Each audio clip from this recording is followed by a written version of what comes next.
ભગવાન શ્રી કૃષ્ણ કહે છે, મનુષ્યના જીવનમાં ઘણીવાર એવી ક્ષણો આવે છે જ્યારે તે પોતાની ભાવનાઓ અને વિચારોને કોઈની સાથે વહેંચવા માટે બેચેન થઈ ઉઠે છે. તેને લાગે છે કે આમ કરવાથી તેનું મન હળવું થઈ જશે. પરંતુ શું દરેક વાત હૃદયમાંથી કાઢીને બહાર કહી દેવી ખરેખર એટલી ફાયદાકારક હોય છે? શું કેટલીક વાતો એવી પણ છે જેને ગુપ્ત રાખવી જ સમજદારી છે?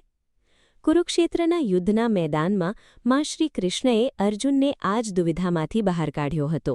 તેમણે અર્જુનને જીવનના 7 એવા ગુપ્ત મંત્રો કહ્યા જે કોઈપણ વ્યક્તિને અહીં સુધી કે પોતાના સૌથી નજીકના વ્યક્તિને પણ ન કહેવા જોઈએ.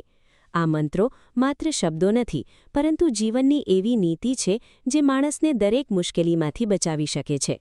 તો ચાલો જાણીએ કે ભગવદ્ ગીતાના એ ગુપ્ત મંત્રો કયા છે, જેને છુપાવવાથી તમે તમારા જીવનના સૌથી મોટા વિજેતા બની શકો છો.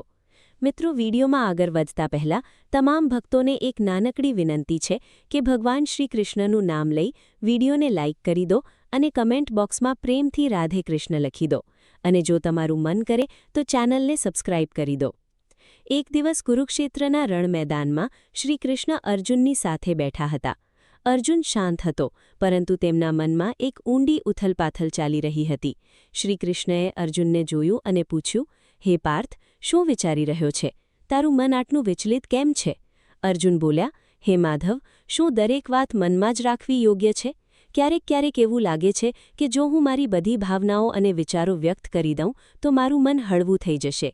શ્રી કૃષ્ણ હસ્યા અને બોલ્યા, હે અર્જુન, આ જ વિચાર મનુષ્યનો સૌથી મોટો ભ્રમ છે.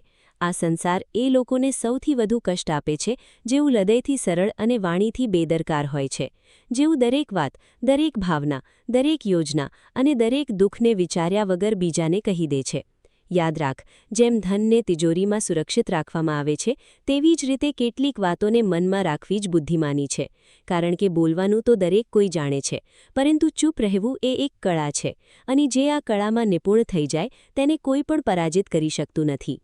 શ્રી કૃષ્ણએ ઊંડો શ્વાસ લેતા કહ્યું, હે અર્જુન, આજે હું તને ભગવદ્ ગીતાના એ 7 ગુપ્ત મંત્રો વિશે જણાવીશ જે તારે તારા સૌથી પ્રિય વ્યક્તિને પણ ન કહેવા જોઈએ, કારણ કે જો આ વાતો બહાર આવી ગઈ તો લોકો તને તારા જ શબ્દોથી નબળો પાડી દેશે. તો ચાલ, હું તને જણાવું છું એ 7 ગુપ્ત વાતો જેને જો તે તારી અંદર છુપાવી લીધી તો જીવનમાં કોઈ પણ પરેશાની તને સ્પર્શ પણ નહીં કરી શકે. પહેલો મંત્ર, ઘર પરિવારની સમસ્યાઓને ગુપ્ત રાખો. શ્રી કૃષ્ણએ કહ્યું, પારિવારિક દુઃખ પ્રકટ ન કરો. જીવનનો આ પહેલો નિયમ છે કે પોતાના ઘરની સમસ્યાઓને ક્યારે પણ બહારના લોકોની સામે પ્રકટ ન કરવી જોઈએ. પછી તે ઝઘડો હોય, મન દુઃખ હોય કે કોઈ અંગત તકલીફ હોય, તેને ઘરની બહાર ક્યારે પણ જાહેર ન કરો. અર્જુને પૂછ્યું, હે માધવ, જ્યારે મનમાં દુઃખ હોય તો શું તેને વહેંચવું ન જોઈએ? શ્રી કૃષ્ણ બોલ્યા, હે પાર્થ, જ્યારે તું તારા ઘરની ખામીઓ બહાર બતાવે છે ત્યારે લોકો તેને જોડવાને બદલે વધુ વિખેરવા લાગે છે. તેઓ દયા નથી કરતા, પણ માત્ર તમાશો જોવા ઈચ્છે છે. એક વખતની વાત છે, એક ગામમાં 2 ભાઈઓ હતા. તેમની વચ્ચે અવારનવાર ઝઘડા થતા રહેતા હતા. એક દિવસ મોટા ભાઈએ પંચાયતમાં નાના ભાઈની બુરાઈ કરી દીધી. તેનું પરિણામ એ આવ્યું કે આખા પરિવારની પ્રતિષ્ઠા ઘટી ગઈ અને લોકો તેમનાથી અંતર રાખવા લાગ્યા. ઘરની વાત બહાર નીકળતા જ સંબંધોની મર્યાદા નષ્ટ થઈ જાય છે અને લોકો તમારા દુઃખને તમારી જ વિરુદ્ધ એક હથિયાર બનાવી લે છે. તેમણે આગળ કહ્યું, હે અર્જુન, ઘરનો ઝઘડો જો બહાર જતો રહે તો તે ઘરના પાયાને હલાવી દે છે. એટલા માટે ભલે સંજોગો ગમે તેટલા ખરાબ હોય, પોતાના ઘરની વાતો માત્ર પોતાનાઓ પૂરતી જ સીમિત રાખો, કારણ કે બહારની દુનિયા ઘા પર મલમ નથી લગાવતી, પણ મીઠું ભભરાવે છે. બીજો મંત્ર, પોતાની કમાણી અને ધનને ગુપ્ત રાખો. શ્રી કૃષ્ણએ કહ્યું, પોતાની ધનને પ્રગટ ન કરો. આ બીજો અને સૌથી મહત્વપૂર્ણ મંત્ર છે કે પોતાની આવક, પોતાની સંપત્તિ કે પોતાની સફળતાનો દેખાવો ક્યારે પણ કોઈની આગળ ન કરો. તેમણે અર્જુનને એક ઉદાહરણ આપ્યું. એકવાર એક રાજાએ પોતાના રાજ્યની ધન સંપત્તિનો ખૂબ દેખાવો કર્યો. તેણે પોતાના ખજાનાના ઓરડા બધાની સામે ખોલી દીધા. થોડા જ દિવસો પછી પડોશી રાજ્યોએ તેના પર હુમલો કરી દીધો અને તેનો બધો ખજાનો લૂંટીને લઈ ગયા. ધન જેટલું ગુપ્ત હોય છે એટલું જ સુરક્ષિત રહે છે. તેનો દેખાવો કરવો એટલે પોતાની જાતને લાલચુ અને ઈર્ષાળુ લોકોની સામે ઊભી કરી દેવી. તહીં ધનને લાલચુ લોકોની નજરથી બચાવે છે. કેટલાક લોકો મદદના બહાને તારી પાસે આવશે. કેટલાક તને નીચો દેખાડવાનો પ્રયત્ન કરશે. અને કેટલાક માત્ર એટલા માટે જ તારાથી નફરત કરવા લાગશે કારણ કે તારી પાસે એ છે જે તેમની પાસે નથી. તેમણે સ્પષ્ટ શબ્દોમાં કહ્યું, ધનનો સૌથી મોટો રક્ષક તેનું છુપાયેલું હોવું જ છે. જો લોકોને તારા ધનની જાણકારી મળી જાય તો તેઓ તારી માનસિક શાંતિ પણ છીનવી લેશે. એટલા માટે પોતાની કમાણી ગુપ્ત રાખો, જેથી તમારું મન સ્થિર અને નિશ્ચિંત રહે. ત્રીજો મંત્ર, ભવિષ્યની યોજનાઓને ગુપ્ત રાખો. શ્રીકૃષ્ણે કહ્યું, કાર્યની યોજના પ્રગટ ન કરો. હે અર્જુન, જ્યાં સુધી કોઈ યોજના પૂરી ન થઈ જાય તેને પોતાના મનની અંદર જ રાખો. જે લોકો પોતાના દરેક પગલાંની જાહેરાત પહેલાં જ કરી દે છે તેઓ મોટાભાગે પોતાની મંઝિલ સુધી પહોંચતા પહેલાં જ ભટકી જાય છે. તેમણે એક વ્યાપારીનું ઉદાહરણ આપ્યું. એક વ્યાપારીએ મસાલાની એક મોટી દુકાન ખોલવાની યોજના બનાવી. તેણે આ વાત પોતાના બધા સગા સંબંધીઓ અને મિત્રોને કહી દીધી. બીજા જ અઠવાડિયે એક ચતુર વ્યક્તિએ તેની વાત સાંભળીને તે જ જગ્યાએ એક બીજી દુકાન ખોલી દીધી અને બજાર પર કબજો જમાવી લીધો.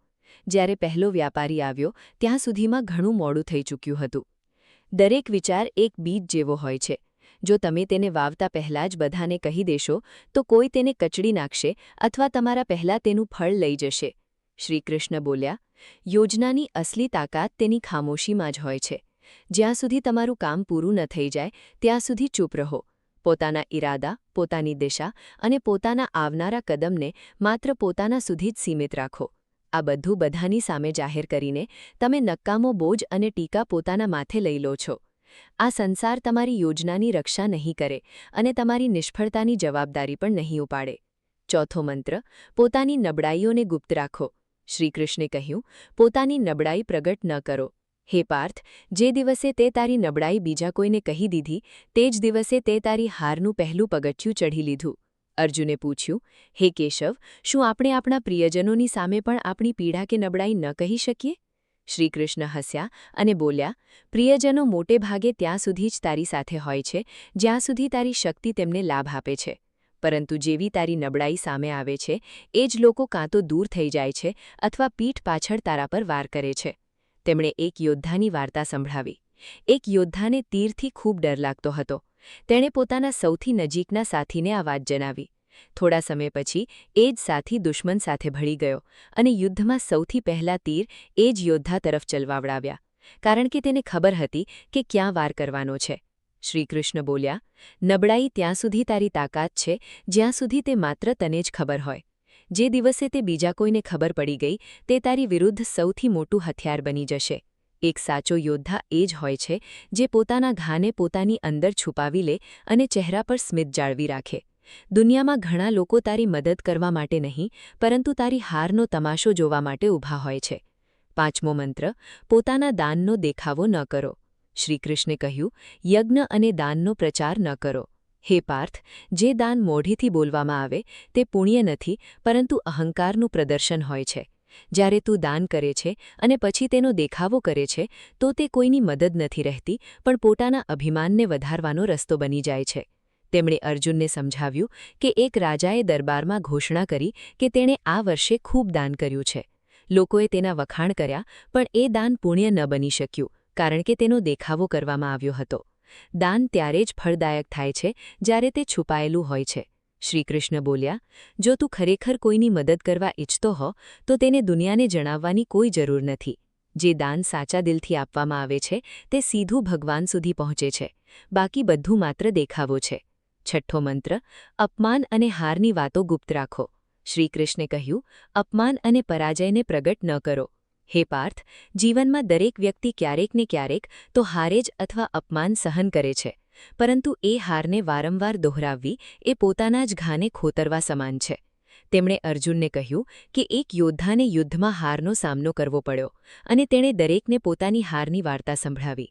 કેટલાક લોકોએ સહાનુભૂતિ દર્શાવી પરંતુ મોટાભાગના લોકોએ તેને હાસ્યાસ્પદ બનાવી દીધો. જ્યારે તે ફરીથી યુદ્ધના મેદાનમાં ઉતર્યો ત્યારે બધા તેની હાર જોવાની રાહ જોવા લાગ્યા. જો તે ક્યારે અપમાન સહન કર્યું તો તેને તારી પાકાતમાં બદલી નાખ. તેમાંથી શીખ પણ તેનો ઢંઢેરો ન પીટ. દુનિયા ખૂબ ચતુર છે. તે તારા દુઃખો પર રડશે નહીં પરંતુ તેને યાદ રાખશે અને તારી વિરુદ્ધ તેનો ઉપયોગ કરશે. શ્રીકૃષ્ણ બોલ્યા, સાચું વિજેતા એ જ હોય છે જે પડી ગયા પછી પણ કંઈ બોલ્યા વિના ફરીથી ઊભો થઈ જાય છે અને પોતાની ચુપ્પીથી બધાને ચોંકાવી દે છે. સાતમો મંત્ર પોતાની ભાવનાઓને ગુપ્ત રાખ. શ્રીકૃષ્ણે કહ્યું, મનના ભાવોને પ્રગટ ન કરો. હે પાર્થ, મનુષ્યનું સૌથી મોટું રહસ્ય તેનું મન હોય છે. જે વ્યક્તિ દરેકની સામે પોતાનું મન ખોલી દે છે તે સૌથી પહેલાં તૂટે છે. શ્રીકૃષ્ણે સમજાવ્યું, જ્યારે તું રડે છે, ક્રોધિત થાય છે અથવા તારી પીડા જાહેર કરે છે ત્યારે લોકો સહાનુભૂતિ નથી આપતા, પણ તારી નબળાઈનો હિસાબ લગાવે છે. તેઓ વિચારે છે કે તને ક્યાંથી તોડી શકાય છે. જો તે કોઈને કહ્યું કે તું કોનાથી ક્રોધિત છે તો એ વાત તારા શત્રુઓ સુધી પહોંચી શકે છે.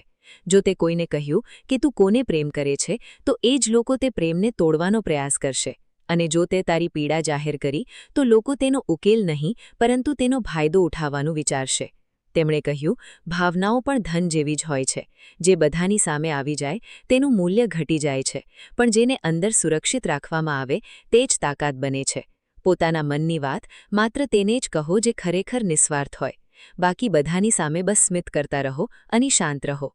અર્જુને માથું ઝુકાવીને કહ્યું, હે કેશવ, હું સમજી ગયો. દરેક સંબંધમાં પ્રેમ અને વિશ્વાસ હોઈ શકે છે, પરંતુ કેટલીક વાતો એવી હોય છે જેને ગુપ્ત રાખવી જ બુદ્ધિમાની છે. શ્રીકૃષ્ણ બોલ્યા, હે પાર્થ, આ જ નીતિ જીવનનું સૌથી મોટું કવચ છે. આને ધારણ કરી લે, પછી કોઈ તને તોડી નહીં શકે.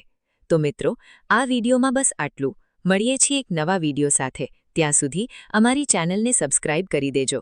અને જો તમને આ વિડીયો પસંદ આવે તો લાઇક કરજો અને તમારા મિત્રો સાથે શેર કરવાનું ભૂલતા નહીં. જય શ્રી રાધે કૃષ્ણ.